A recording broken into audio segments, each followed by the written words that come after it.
very, very clear. Listen in to what the Raksha Mantri had to tell the Parliament this morning. 9 दिसंबर 2022 को PLA troops ने Tawang sector के यांगसे area में line of actual control पर अतिक्रमण कर status को एक तरफा बदलने का प्रयास किया। चाइना के इस प्रयास का हमारी सेना ने दृढ़ता के साथ सामना किया है अध्यक्ष महोदय, और इस फेस ऑफ में हाथापाई भी हुई है। भारतीय सेना ने बहादुरी से PLA को हमारी टेरिटरी में अतिक्रमण करने से रोका और उन्हें उनकी पोस्ट पर वापस जाने के लिए मजबूर कर दिया अध्यक्ष महोदय। इस झड़प में दोनों ओर के कुछ सैनिकों को चोटें भी आई हैं और मैं इस सदन को अवगत कराना चाहता हूं कि हमारे किसी भी सैनिक की न तो मृत्यु हुई है और न ही कोई गंभीर रूप से घायल हुआ है। इंडियन मिलिट्री कमांडर्स के टाइमली इंटरवेंशन के कारण PLA सोल्जर्स अपनी लोकेशंस पर वापस चले गए अध्यक्ष महोदय, और इस घटना के पश्चात एरिया के लोकल कमांडर ने 11 दिसंबर 2022 को अपने चाइनीज काउंटर पार्ट के साथ स्थापित व्यवस्था के तहत एक फ्लैग मीटिंग की और इस घटना पर चर्चा की। चीनी पक्ष को इस तरह के एक्शन के लिए मना किया गया और सीमा पर शांति बनाए रखने के लिए कहा गया। इस मुद्दे को चीनी पक्ष के साथ कूटनीतिक स्तर पर भी उठाया गया है। अध्यक्ष महोदय, मैं इस सदन को आश्वस्त करना चाहता हूं कि हमारी सेनाएं हमारी भौमिक अखंडता को सुरक्षित रखने के लिए पूरी तरह से प्रतिबद्ध हैं और इसके खिलाफ किसी भी प्रयास को रोकने के लिए सदैव तत्पर है हमारी भारत की सेना। और मुझे विश्वास है कि यह सदन हमारी सेनाओं की वीरता और साहस को एक स्वर से समर्थन देगा। और अध्यक्ष महोदय, मैं पूरी तरह से आश्वस्त हूं कि यह संसद बिना किसी संशय के भारत की सेना की क्षमता, शौर्य, पराक्रम व प्रतिबद्धता का भी अभिनंदन करेगा। वो चर्चा के लिए तैयार नहीं थे। एक स्टेटमेंट वो भी हमारे डिफेंस मिनिस्टर ने दिया और जल्दी चले गए। हाँ, ये हमारे सदन की प्रथा रही है, प्रैक्टिस रही है कि जब कोई स्टेटमेंट मिनिस्टर करता है किसी विषय पे तो उस पर क्लैरिफिकेशन पूछा जाता है, और हमको यही कहा गया सदन के नेता ने और हमारे डिप्टी सभापति ने भी यही कहा कि क्लैरिफिकेशन का अवकाश है, लेकिन क्लैरिफिकेशन को भी उन्होंने हमको मौका नहीं दिया और हमारे बात सुनने के लिए भी वो तैयार नहीं है।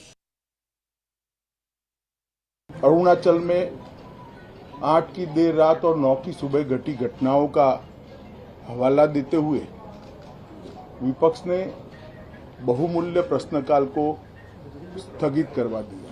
कांग्रेस सरकार ने चीन की धमकी के बाद हमारे रोड और वाइटल बॉर्डर इंफ्रास्ट्रक्चर्स का निर्माण डैम चौक में रोक दिया।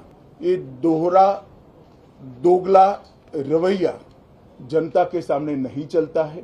जनता सब देख रही है कि राजीव गांधी फाउंडेशन को 2005-6 और 2006-07 के वित्तीय साल में चीनी दूतावास से 1,35,00,000 रुपए का अनुदान प्राप्त हुआ था।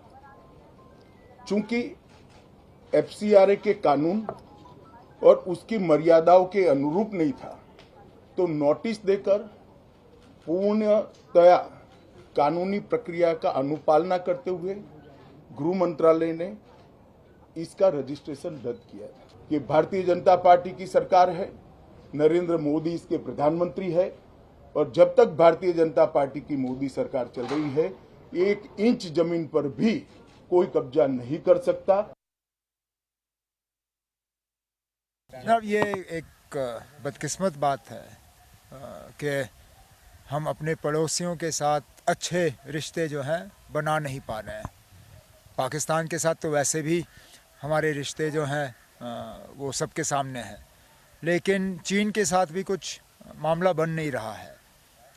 अभी तक जहां लद्दाख में वो घुसे हैं पूरी तरह से वापस नहीं गए, और आज खबर आ रही है कि अरुणाचल प्रदेश में भी कुछ हाथापाई हुई है। हम अपने पड़ोसी बदला नहीं सकते हैं, उनके साथ बेहतर रिश्ते ज़रूर बना सकते हैं। The Raksha Mantri says that as far as giving a befitting response to China is concerned, that was given by the Indian Army, and there has been no fatalities or casualties. This is a very pathetic and a sadistic statement given by the Honorable Defence Minister. And why I say that is that why are they hiding behind the bravery of our Indian soldiers? Where is their political leadership? Where is their bravery? Why is the Prime Minister not showing red eyes to the PLA? From 15,000, they come up 15,000 feet and attack our army. Try to stop us from patrolling that area. How much more do you want? I mean, come on, you have to take a strong political leadership in this matter. You cannot hide behind the bravery of Indian Army. They have always been brave. Where is the bravery of the political leadership of the Prime Minister Narendra Modi? But Mr. Owaisi, on the issues of national security, should there be politics at all? What politics? They are doing politics. Didn't the Prime Minister mislead the nation by saying, na koi ghusa hai, na koi ghusega, and then you talk for 15 rounds with the Chinese government? Even now as we speak in Demchok and Depsang, 1,000 square kilometer of land is occupied by the Chinese PLA. Our shepherds cannot take their cattle and do grazing in the areas which they used to do because China is sitting over there. Is this issue now finally laid to rest, or will there be more questions that will be asked?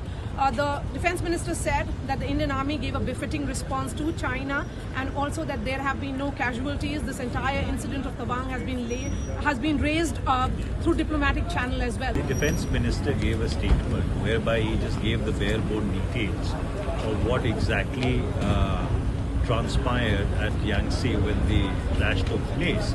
But there is a need for a wider and a deeper discussion on why China is doing that. And it's unfortunate that the government is trying to duck that discussion now since the September of 2020. And this does not really augur well for national security. But the question again would be asked, Mr. Tiwari, that on issues of national security, should there be domestic discussion of this nature in Parliament? So therefore, then why have Parliament? If the security of the nation cannot be discussed in Parliament, then why have Parliament at all? Pallavi Ghosh, my colleague, now joins us for more on this. Pallavi, we are going to be seeing this raised in both houses of Parliament tomorrow as well. The opposition is not going to let this go. And the Home Minister tried to turn the tables on the Congress itself right before the Raksha Mantri statement came to the fore. He brought up the whole angle of why Congress seems to have a soft corner for China and the Rajiv Gandhi Foundation. Well, the news first in is that around 10 a.m. All-party opposition party meeting has been called in by the Congress President, Mr. Mallikarjun Kharge, and essentially they're going to be discussing what really should be the strategy ahead, especially gheraiing the government on this China skirmish issue. But having said that, yes, what we saw today was both the sides attacking each other.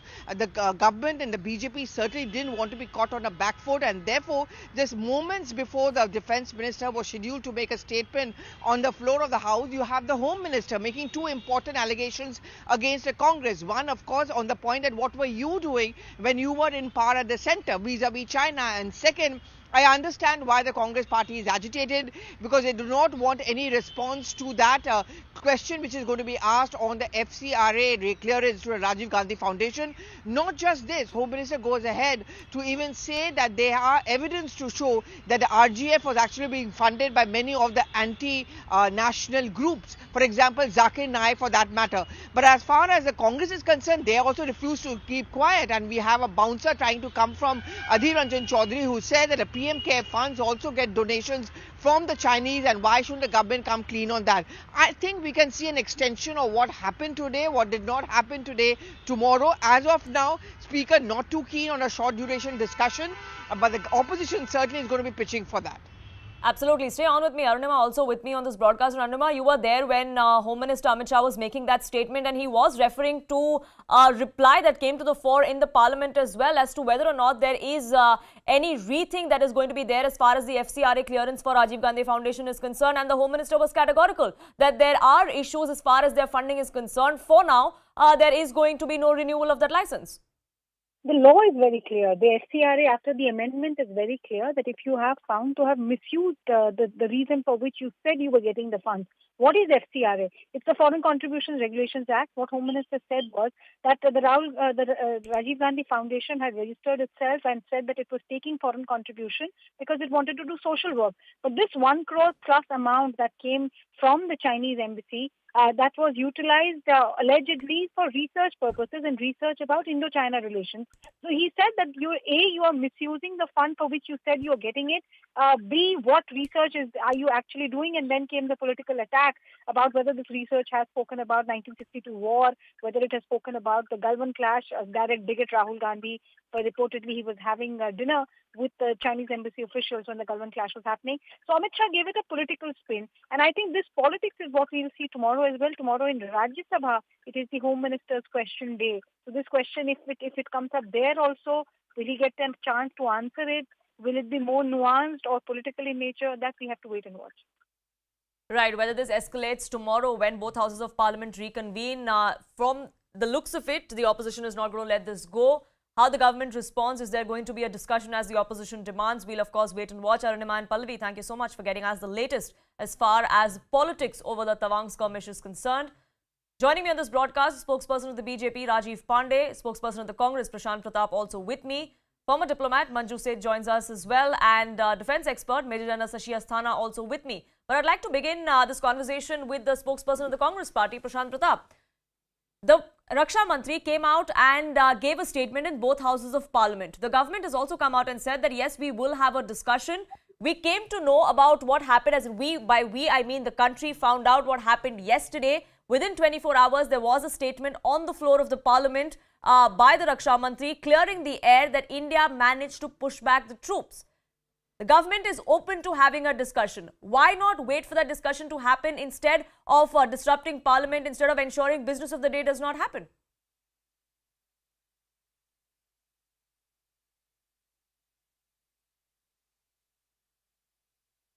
Prashant Pratap? I believe we do not have that line with the Congress spokesperson, but Rajiv Pandey of the BJP is with us. And Rajiv Pandey, the opposition demands that, yes, a statement was made, but we want answers. And for that, you need to have a discussion. Why is the government shying away from that discussion is what the opposition is asking. And we are going to be seeing such kind of uproar and such kind of disruptions through the remainder of the winter session as well, perhaps. Poonamji, Congress is disrespecting the temple of democracy, that is Parliament. You know, Honorable Defense Minister has already given a statement in both the House that what has happened. They are saying that we want an answer. If Defense Minister's statement is not the answer, then what is the answer? I am unable to understand. You tell me, Defense Minister is going and informing both House of the Parliament what best can be done by the government. And if you see the independent sources, Poonamji, what has happened and what the Indian Army has done, that I don't want to comment right now. I am saying it's not the government statement. It's nowadays, because of the satellite and all, the whole world knows what has happened. What China is doing and what India is giving reply, that is known to the whole world now. Independent analysts and independent journalists have already put it. On your channel, I have also seen that what has happened. Now they want to prove, opposition want to prove, look, this government is not working to defend the country borders. That we cannot accept. No human being, no Indian can accept this. I am saying, who is the highest authority as far as the defense is concerned? Poonamji, you tell me. It is the defense minister of the country. Right, and he's come out and given a statement. So Prashant Pratap, what more do you want? There will be a discussion when it happens. Today, the on agenda was for the Raksha Mantri to come out and clarify the government stand, clarify the country stand, which is what he did in his statement. Why then not let the House function? Poonam, this incident is from the 9th of November. The Parliament was in session. The reason this news came out, it came out from the sources. And the government was forced to accept this on the Parliament on the 13th. Why? Because they were busy celebrating the win of Gujarat till the 12th. This is the government which is busy in election management and winning in elections rather than looking at the border. look at what is happening with India right now. If you go from the top, on the top, where you have your Pangong Tso Lake, where you have Galwan Valley, from there have been already aggression from China, and they have 1,000 square kilometers of India captured. Then you come down to Chicken's Neck. In Doklam, they are building bridges. Anybody with simple Google map can go, because these images are from as old as 2021, which are reflecting in Google map. You can go there and see the number of bridges and the structures which are coming up. Now they have come back to the Tawang sector in Arunachal Pradesh. They also have a blockade. They are trying to create, sending Chinese ships, spy ships, to see the rocket launch which is going to happen from India. They're sending it to the Indian Ocean. So China is trying to capture India from all the directions, where the brave army and the Air Force is countering that. Prime Minister Modi is appearing as a weak person. He is not taking strict action. He was supposed to show Lala, whereas he's showing Lal Kurta. You did not allow me to complete my point. No, I want you now to answer the questions that the Congress party has raised, Rajiv Pandey. You made your point that the Raksha Mantri has made the stand clear. Now respond to what the Congress is saying, that we wanted to ask these questions. The statement does not give us these answers, which is why we want a discussion. Poonamji, you know, on your channel, this kind of that 1,000 square kilometer land is captured by the China. I think he's referring to the failure of the Nehru government, and I think that's why he's saying so. On your channel, there are two independent panelists here. I want to ask them, because you know I'm from BJP, he's from Congress. News. Can you keep it? Just I'm concluding, sir. Can I just conclude? What I'm saying, he's saying Doklam Indian army went and objected on the border of Bhutan, and there the Chinese were forced to go back. That is one. China is doing massive construction at their own side. India is doing construction that they will not accept, because when their government was there, and he said, we don't have money to improve the infrastructure. Right now, even a blind person can see that what kind of infrastructural development is taking place across the border. I am saying, I'm not saying here. Now he is saying that in Google, what he is showing, I am unable to understand. That we are short of airplanes. Rajiv, no, what I'm saying, talk about Air Force coming out, the Air Force Chief. What Air Force Chief is saying, sir? Air Force Chief coming out that there's a shortage of squadrons. They require 43 squadrons. Right now, they are 30. Yes. Even in Rafael, they were supposed to be 6 squadrons. You unilaterally cancelled 6 PM Modi cancelled 6 squadrons. Prashant, you've raised the question. Let Rajiv Pandey respond. You are absolutely right. Because after Atal Bihari Vajpayee's Sukhoi 30 acquisition, 10 years you did not acquire a single plane.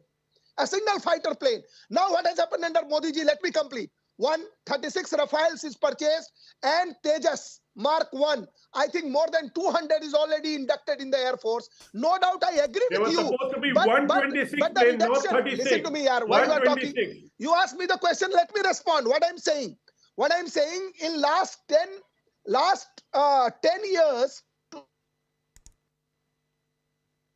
2004 to 2000. And that's why this depletion has taken place. But I assure on this channel that Bharatiya Janata Party government will do everything to bring the actual force of the Air Force. And for that, if you see, the induction of the Tejas is going on. 36 Rafale has already arrived in the country. Chinook helicopter, Apache helicopter, all kind of missile defense system. This S-400 system, which is the best system in the world for the Air Force defense, that is purchased by Modi Sarkar. $6 billion were spent on that, and 2 systems has already come into India. Sir, I am saying this is not a matter of politics between BJP and Congress. I am requesting you, please don't politicize this. BJP government of the day is doing... What question you are asking? China is capturing India from all sides. What India wants to know is answer, why is Prime Minister Modi appearing as weak person? Why is he not taking some strict action? Why is he taking hands with the President of China?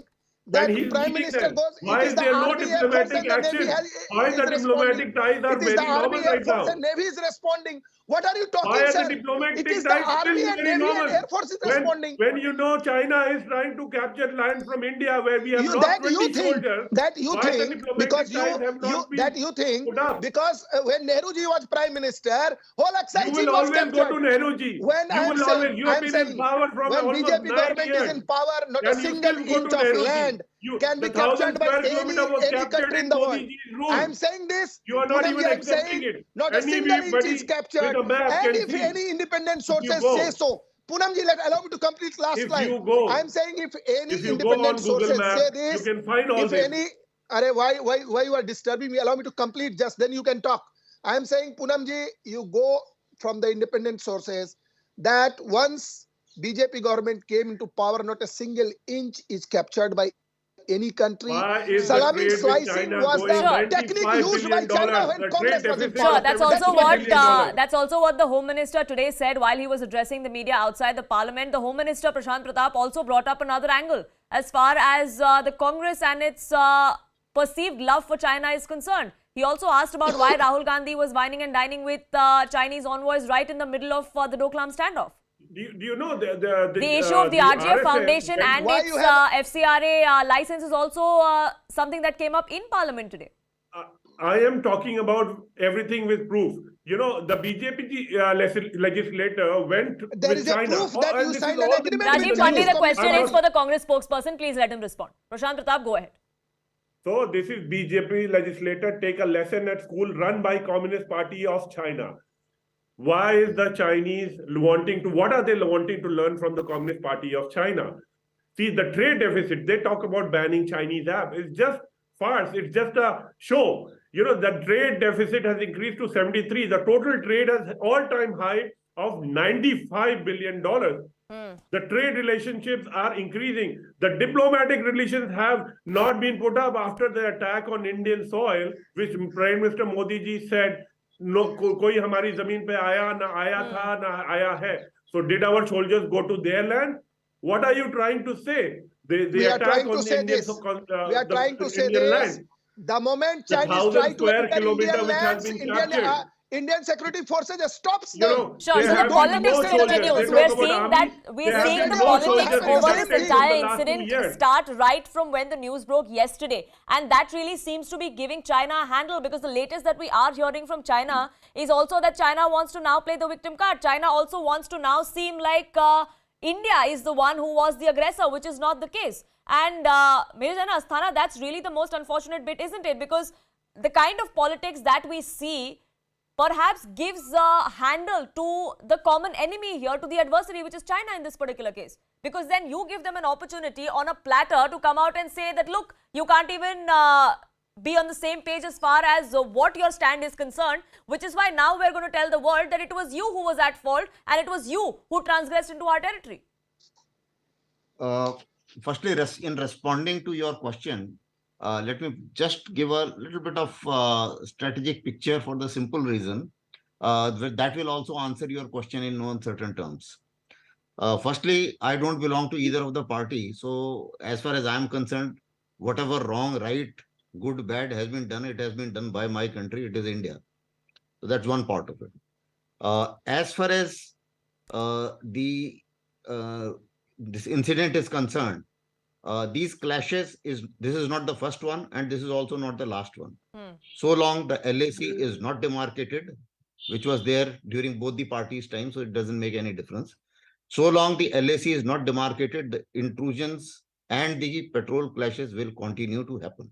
They have been happening earlier, they have happened now, and I don't visualize that they will not happen in future.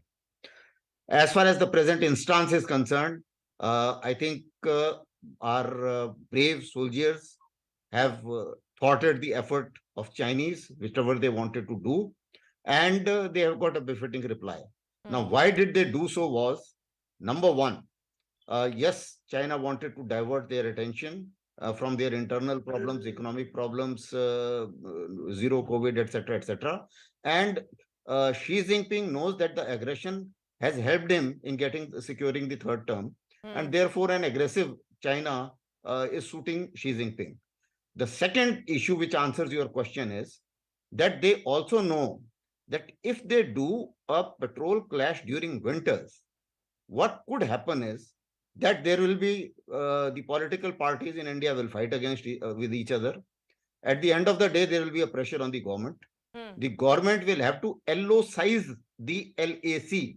In other words, they will have to perhaps force, as if we are divided, then what will happen is we will have to perhaps the entire border, we will have to deploy troops in winters, which is very costly. They are not too happy with India being the fastest growing economy. If their economy has suffered, if he can put a handle or a brake in a manner that we spend more on the deployment, he would like to do so. Similarly, they also wanted to test our resolve because they know that about 50,000 troops are there in Ladakh, both sides. So they wanted to test the resolve this side, which they've got a befitting reply. So therefore, the point I'm trying to make is that certainly Chinese, they keep saying that democracy is a chaos and we should, and we know the strength of democracy. We are a democratic country. We are a secular country. Yes. And we should not give this handle to China by any stretch of imagination.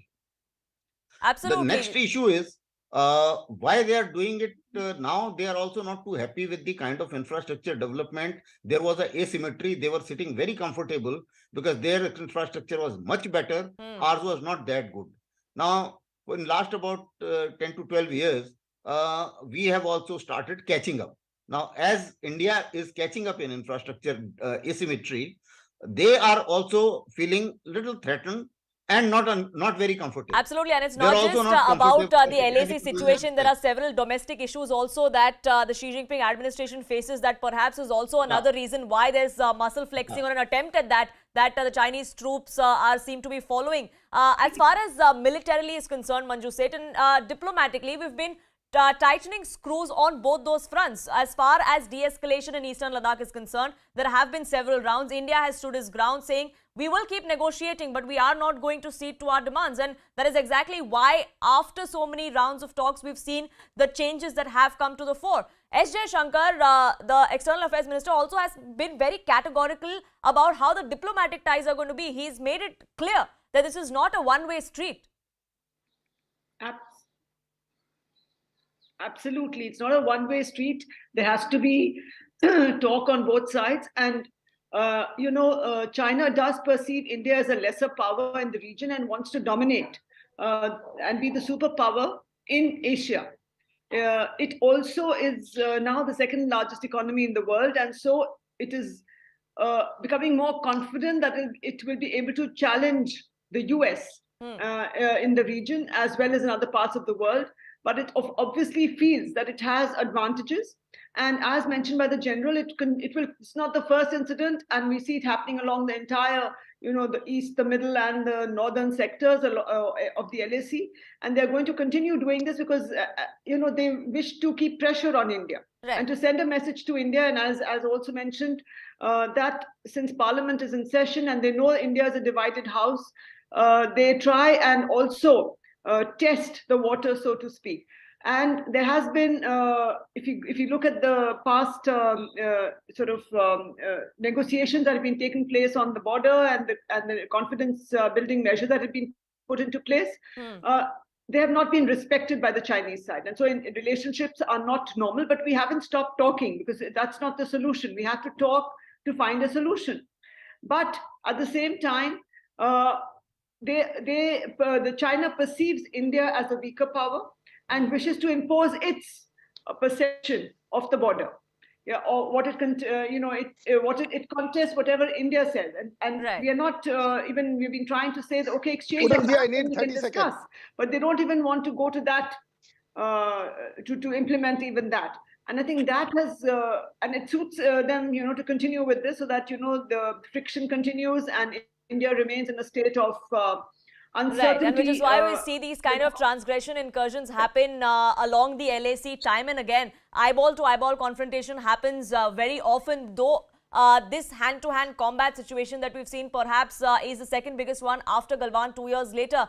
But China continues to provoke, and like the Raksha Mantri also went on record today to say that this one as well was completely an unprovoked attack, and it was the Chinese that were the aggressor. They wanted to unilaterally change status quo, but that attempt was thwarted by our forces who were standing vigil there. I'm running short of time. I thank all my panelists for joining us here on this broadcast with your perspective. But this is the big story that we will be tracking here on CNN News 18, because reactions are coming thick and fast. China has also now reacted. The saber rattling that comes from Beijing continues. Playing the victim card, China once again has now decided to lie, blaming India for what transpired on the 9th of December in Tawang. They now go on to say that it is the onus of both the countries to maintain peace along the border. Abhishek, it's quite interesting because this is the modus operandi that the Chinese administration employs every single time. We saw it after Galwan as well. They tried to peddle some lies, were called out back then, and they're making the same attempt yet again. Of course, had it been the Chinese attempt have not been thwarted by Indian troops, China would have maintained that this is the status of boundary and this whole territory belongs to them. But only when Indian soldiers have pushed them back to their posts, now China is claiming that Indian soldiers actually transgressed into their territory, while Indian soldiers were very much sitting in their own territory, and they were challenging a massive patrolling party that was coming from the Chinese side of LAC, and which tried to push Indian soldiers beyond their own borders, beyond their own posts. That soon Indian soldiers were joined by other parties, and soon after that, Chinese soldiers went back to their posts. This is the story that has happened, but Chinese misinformation campaign, have been very fast and very quick. Even in the wake of a Galwan clash, we have seen so many stories and spin-off coming from Chinese side. So much so that even now, officially, China has never accepted how many soldiers were killed during the Galwan clash, while India has, from the day one, accepted that 20 soldiers were killed in the action at Galwan clash, while Chinese side has always maintained an eerie silence on the whole conflict. So the misinformation campaign is something that China has to do to keep the appetite satisfied of its domestic audience, because we have seen so many domestic issues that Chinese President Xi Jinping has been grappling with in the recent days. So it's a clear diversion from the domestic issues and to put the blame back on India, that Indian attempt or Indian aggression is the cause of boundary disputes that we are currently reporting of the night of 9th of December. So this is nothing new. This was very much on the expected line that China will put the blame squarely back on Indian side, and so that whenever they will sit at the diplomatic table to talk about this whole issue and to sort the border issues, they will start from the point of aggression, right. that you were at the wrong side and you need to be rectified and you need to take care of your position. Right, so China there once again resorting to propaganda and to peddling lies, which also will be called out. For the moment, Abhishek, thank you so much for getting us the latest. But that is time for a quick break here on this edition, but lots lined up for you on Nation at 5. Don't go anywhere.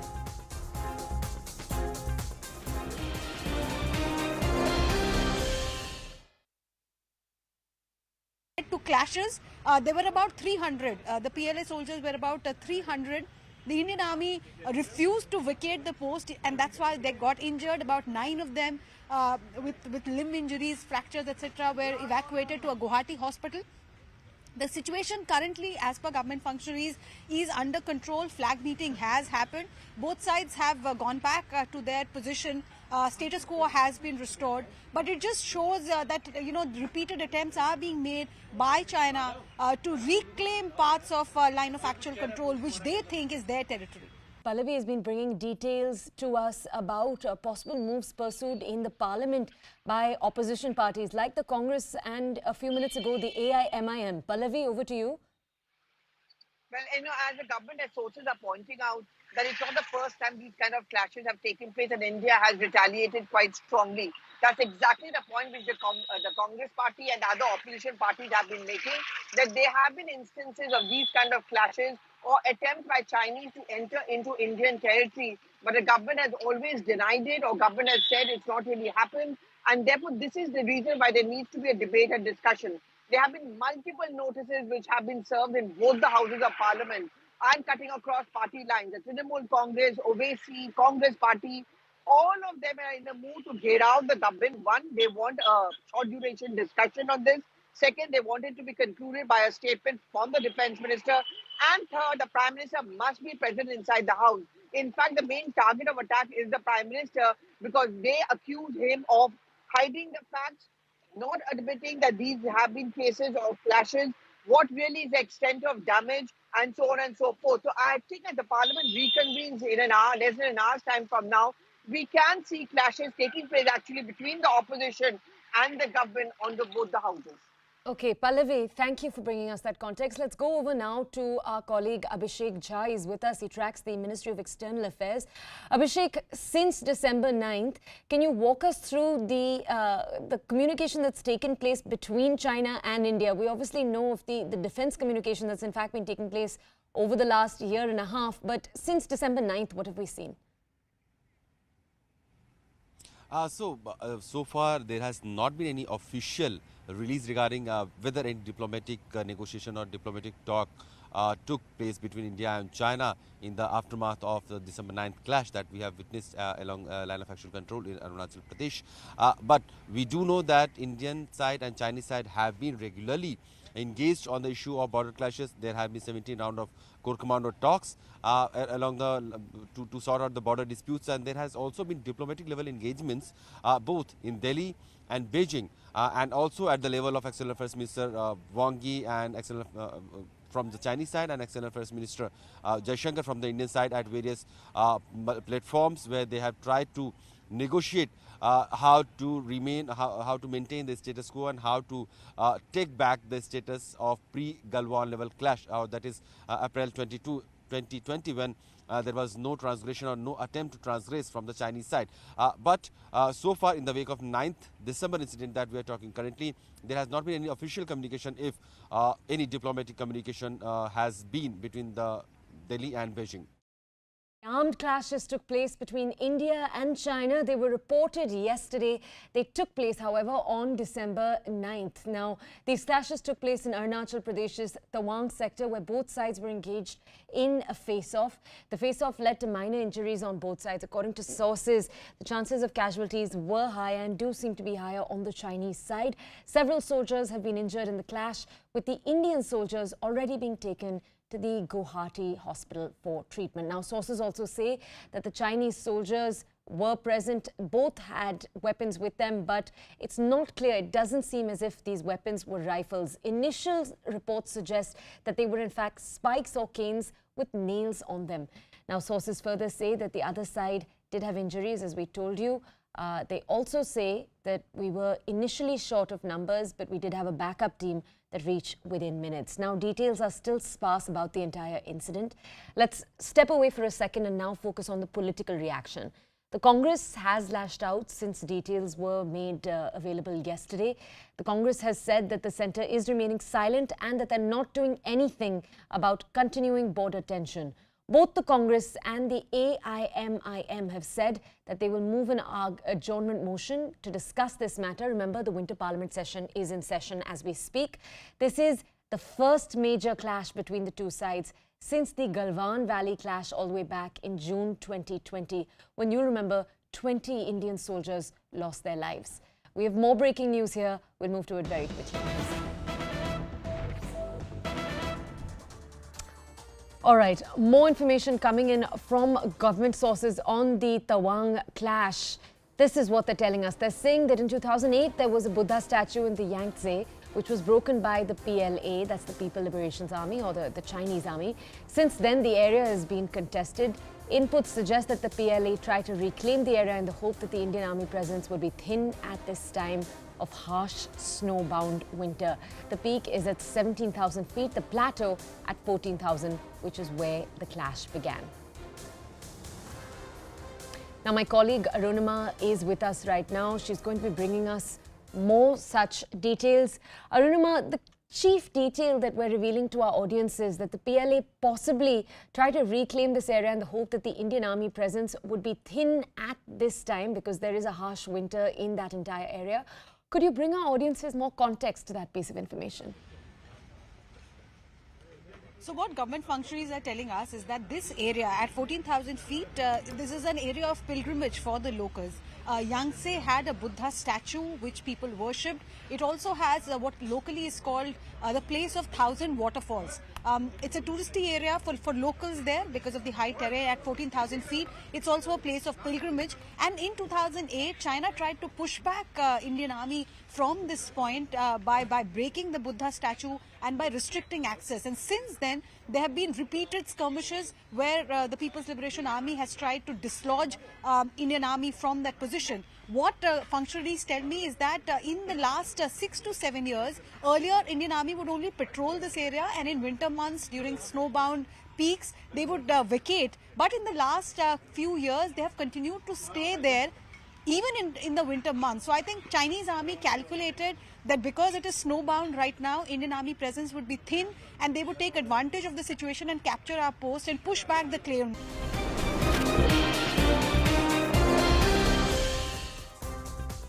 Welcome back. The latest clash between Chinese PLA troops and Indian Army escalated tensions at the line of actual control, this time in the Tawang sector of Arunachal Pradesh. But what exactly transpired? How did we get here? And where do things stand now? Zaka Jacob explains.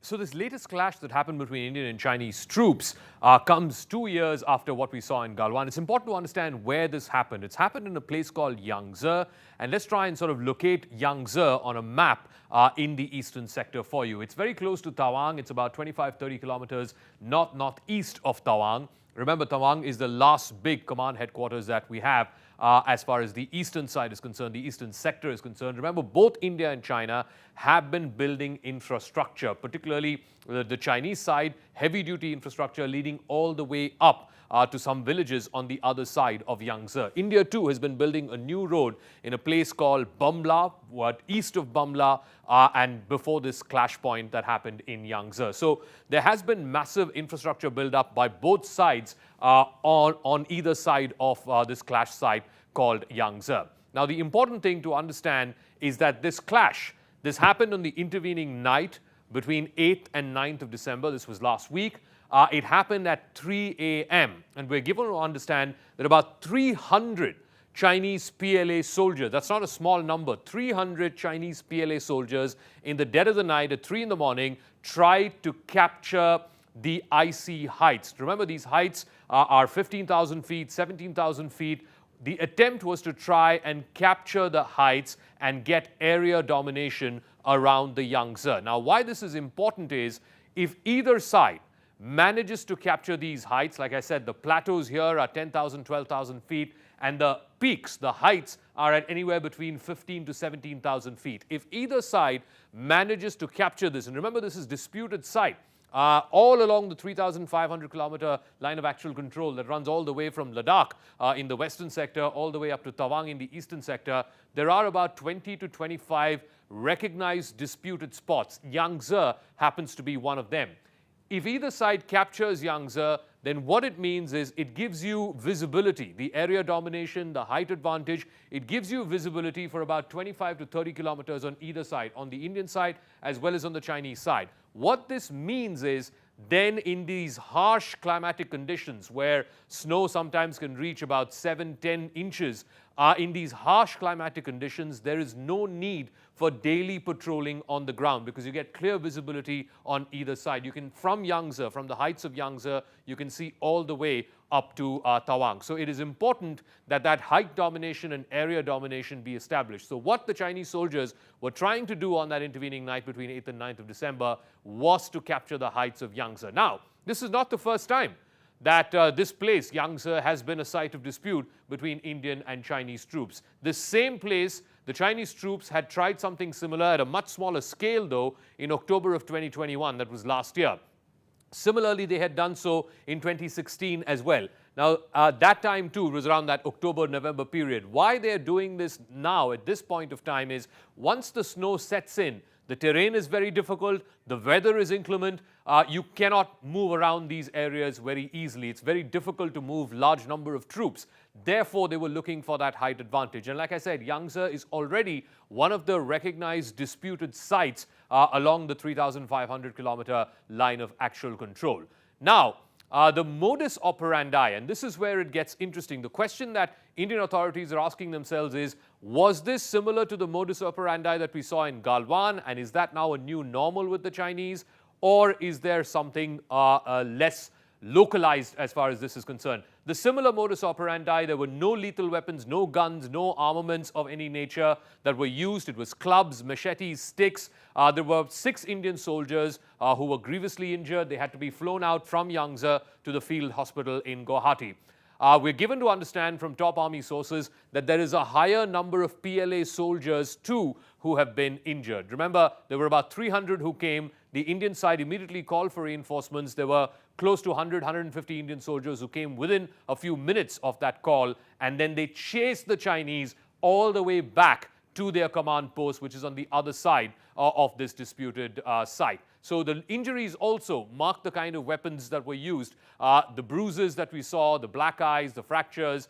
So like I said, 6 Indian soldiers are getting treatment at the field hospital in Guwahati. Now, what is important to understand is China has been building on its side of the Yangtze, it has been building what are called these settler villages. What it essentially does is it takes a large number of these veterans or people who have served in the paramilitary forces in China and settles them in these so-called settler villages. On the other side of Yangtze is a village called Xiaokang, which is being used as a launch pad. That's the fear. There are about 600 such settler villages all the way from eastern Ladakh in the western sector, in the middle sector, in Himachal and in Uttarakhand, and of course eventually in Tawang in the eastern sector.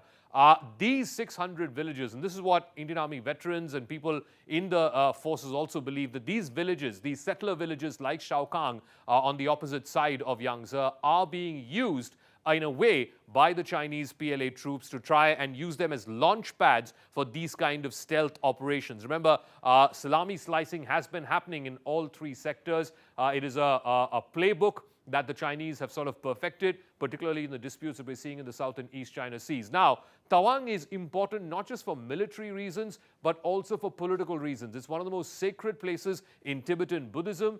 In fact, the Tibetans believe that the 6th Dalai Lama actually was born in Tawang. The monastery there in Tawang is one of the holiest shrines for Tibetan Buddhists. There is also a belief amongst the Tibetan Buddhists that the successor to the current Dalai Lama, remember, he's of advanced age, the successor to the current Dalai Lama could potentially hail from Tawang. It's a secretive process, it's a meditative process. They go on for a number of days until, of course, they get a sign as to who the Dalai Lama has reincarnated in and as. So potentially, the successor to the current Dalai Lama could come from Tawang. So for political reasons as well, Tawang is absolutely essential, both for India as well as for China. Now, if you go back and check in history, even in 1962, much of the war was actually focused in this belt, in the eastern sector, as it were.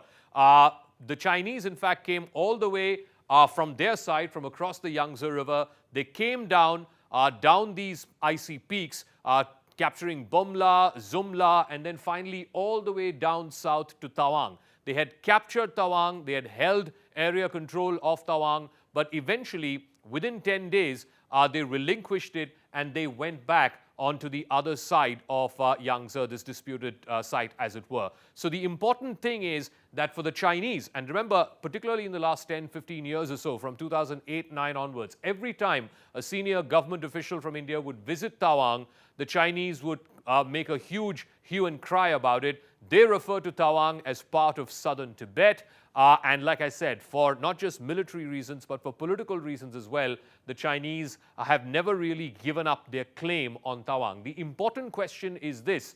The incident that happened at Yangtze, the trigger factor of these launch pads, because it's not just here at Yangtze where these launch pads are there, it's there all across the line of actual control. And second, the modus operandi. Remember, the 93 and 96 agreements bar Indian and Chinese troops from opening fire. The last big fire happened in Sabudrongchu in 1986. But are they bypassing that? Are they diverting from that by using clubs and machetes? And is this now a new modus operandi? These are the larger policy questions, military, tactical questions as well, that the Indian defense forces and, of course, the political leadership will have to contend with. But one thing is very, very clear. The Chinese are not going to sit still In Galwan, it happened 2 years ago. In Yangtze, it's happened just this past week. If this is a new normal, if this is a new pattern, then surely the Indian Defence Forces will be well prepared for it.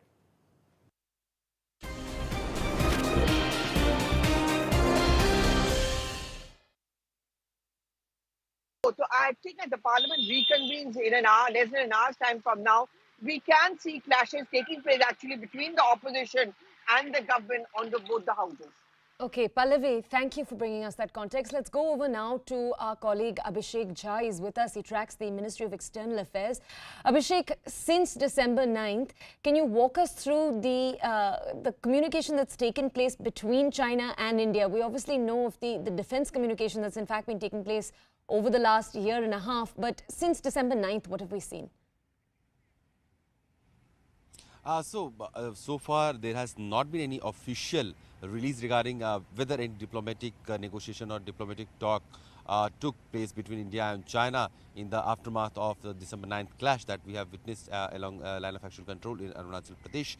But we do know that Indian side and Chinese side have been regularly engaged on the issue of border clashes. There have been 17 rounds of core commando talks along to sort out the border disputes, and there has also been diplomatic level engagements both in Delhi and Beijing, and also at the level of External Affairs Minister Wang Yi and from the Chinese side, and External Affairs Minister Jaishankar from the Indian side at various platforms where they have tried to negotiate how to maintain the status quo and how to take back the status of pre-Galwan level clash, that is April 22, 2020, when there was no transgression or no attempt to transgress from the Chinese side. But so far, in the wake of 9th December incident that we are talking currently, there has not been any official communication, if any diplomatic communication has been between the Delhi and Beijing. Armed clashes took place between India and China. They were reported yesterday. They took place, however, on December 9th. Now, these clashes took place in Arunachal Pradesh's Tawang sector, where both sides were engaged in a face-off. The face-off led to minor injuries on both sides. According to sources, the chances of casualties were higher and do seem to be higher on the Chinese side.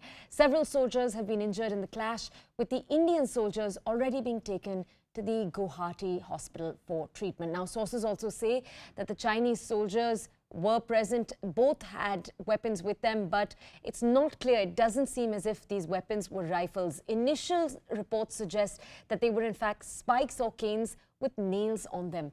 Now, sources further say that the other side did have injuries, as we told you. They also say that we were initially short of numbers, but we did have a backup team that reached within minutes. Now, details are still sparse about the entire incident. Let's step away for a second and now focus on the political reaction. The Congress has lashed out since details were made available yesterday. The Congress has said that the centre is remaining silent and that they're not doing anything about continuing border tension. Both the Congress and the AIMIM have said that they will move an adjournment motion to discuss this matter. Remember, the winter parliament session is in session as we speak. This is the first major clash between the two sides since the Galwan Valley clash all the way back in June 2020, when you remember 20 Indian soldiers lost their lives. We have more breaking news here. We'll move to it very quickly.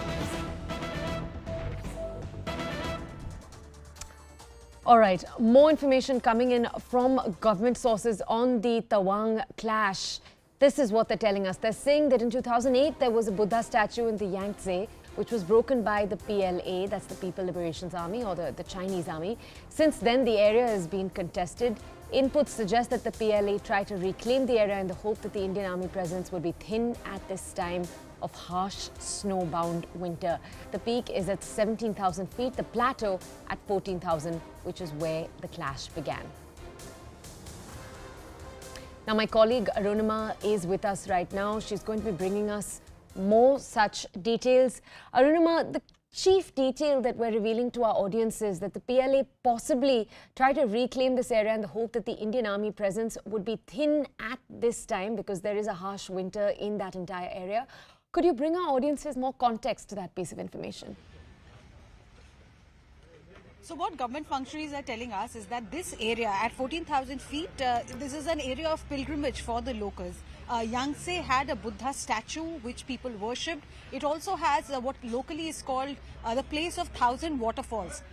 It's a touristy area for locals there because of the high terrain at 14,000 feet. It's also a place of pilgrimage. And in 2008, China tried to push back Indian Army from this point by breaking the Buddha statue and by restricting access. And since then, there have been repeated skirmishes where the People's Liberation Army has tried to dislodge Indian Army from that position. What functionaries tell me is that in the last 6 to 7 years, earlier Indian Army would only patrol this area, and in winter months during snowbound peaks, they would vacate. But in the last few years, they have continued to stay there even in the winter months. So I think Chinese army calculated that because it is snowbound right now, Indian army presence would be thin and they would take advantage of the situation and capture our post and push back the claim line. But since Indian army was continuing to hold on, it led to clashes.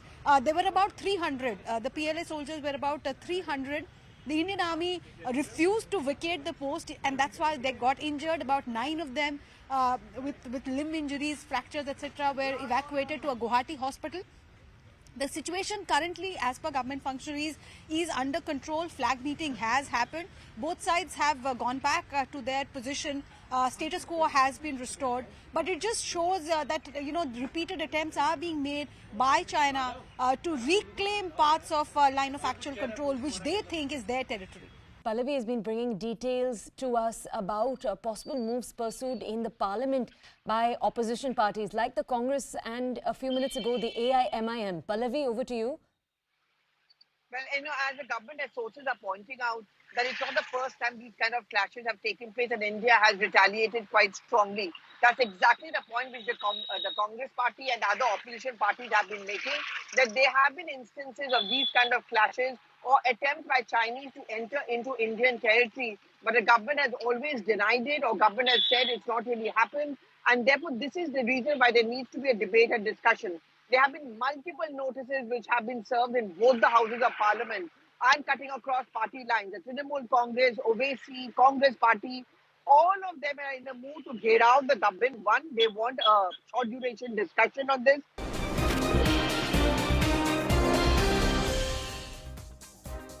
Welcome back. The prime accused in the massacre at Boktoy village in West Bengal's Birbhum district was found dead in CBI custody. The accused, Lalan Sheikh, was found hanging inside the toilet. Chief Minister Mamata Banerjee has now raised questions over the death, demanding a thorough investigation of how this could have happened while he was in CBI custody. An FIR has now been registered and investigation is underway, but the political fight is also peaking. The BJP claims that TMC may have put pressure on the family to save its leaders. Now remember, this case is about 10 people who were burnt to death when 8 huts were set ablaze on March 21st after the murder of TMC Panchayat official Badu Sheikh. The leader of the opposition in Bengal and some other leaders, everybody was saying that we will start our operation from December. I'm afraid, is it not a part of that operation which was being mentioned by the BJP leaders? And now, the people of the country, everywhere and anywhere, they want CBI inquiry. And if somebody is dead when he was under the custody of CBI, so how the people of the country will put their faith on the agency? See, investigation was on for the Bhaktui case and Lalan Sheikh was in the custody. So this is a custodial death. But whether it is a suicide or whether he was forced to commit this suicide because of immense pressure on the family. And now who has given this pressure on the family? Those facts needs to come out, because maybe there is some kind of a cover-up which TMC is trying to do. Because real names who were behind this Bhaktui Kand, those names are some big names which were supposed to come out. So we do not know. So I believe that even a CBI investigation should be done on his death. That's all we could pack in for you in this edition of Nation at 5, and it's a wrap from my side. Zaka Jacob joins you next.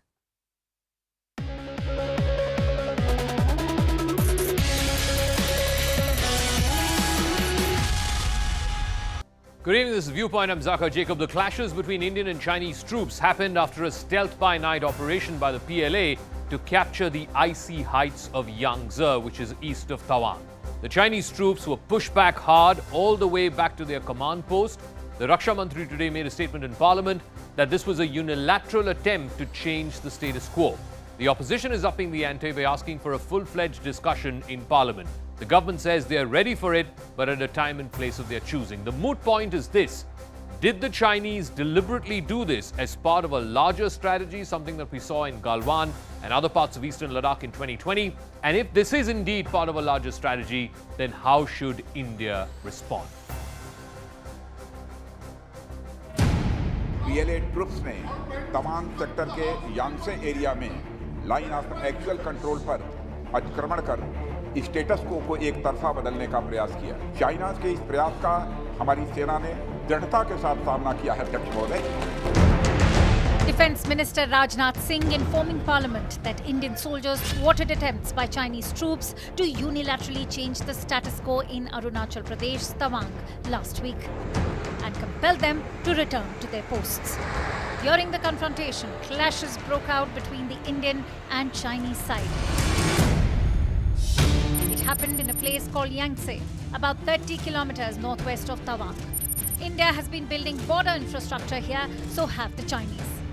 The clash happened on the night between 8th and 9th December.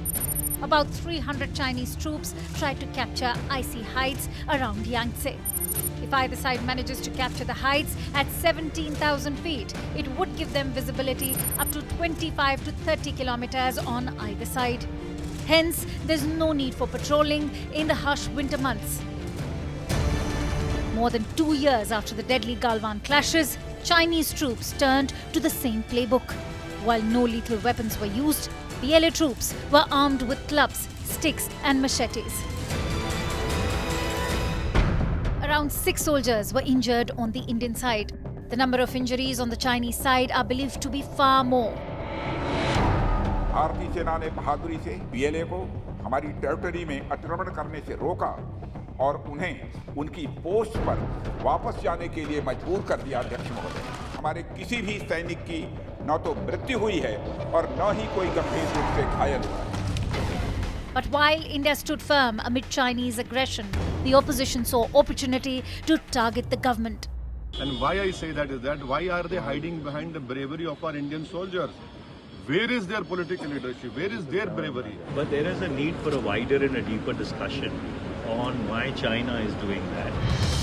Home Minister Amit Shah countered Congress with this big attack. Congress सरकार ने चीन की धमकी के बाद हमारे road और vital border infrastructures का निर्माण डैम चौक में रोक दिया कि राजीव गांधी फाउंडेशन को 2005-6 और 6-7 के वित्तीय वर्षाल में चीनी दूतावास से 1,35,00,000 रुपए का अनुदान प्राप्त हुआ था। अरे उसका इसका क्या संबंध है? तुम अगर हमारी गलती है तो फांसी पे लगाओ, लेकिन इससे क्यों जोड़ रहे हो? देश की सुरक्षा है। As the war of words continues, are we headed for a full-blown conflict with China? All right, on the talking point this evening, Vishnu Prakash is former diplomat, Saket Mishra, China watcher, also joining us, Ashpreet Khadial of the Congress, and Charu Pragya of the BJP will be joining us, and will be joined by Victor Gao, who is a former Chinese diplomat. Vishnu Prakash, let me start with you first. What is your best understanding of what's been going on? Because it's not just what happened in Tawang last week, but we saw what happened in Galwan, we saw the parts of eastern Ladakh which have still not been fully resolved.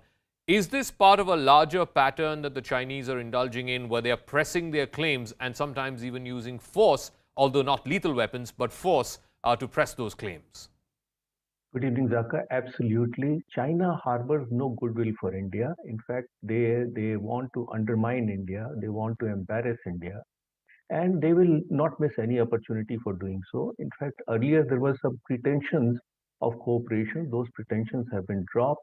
They are openly opposing all areas, India's core interests in every area. And the build-up along the LAC is such that their infrastructure they are building up at a breakneck speed. and it's a permanent infrastructure. Indications are quite clear that they are in no hurry to leave, and they are lying in wait.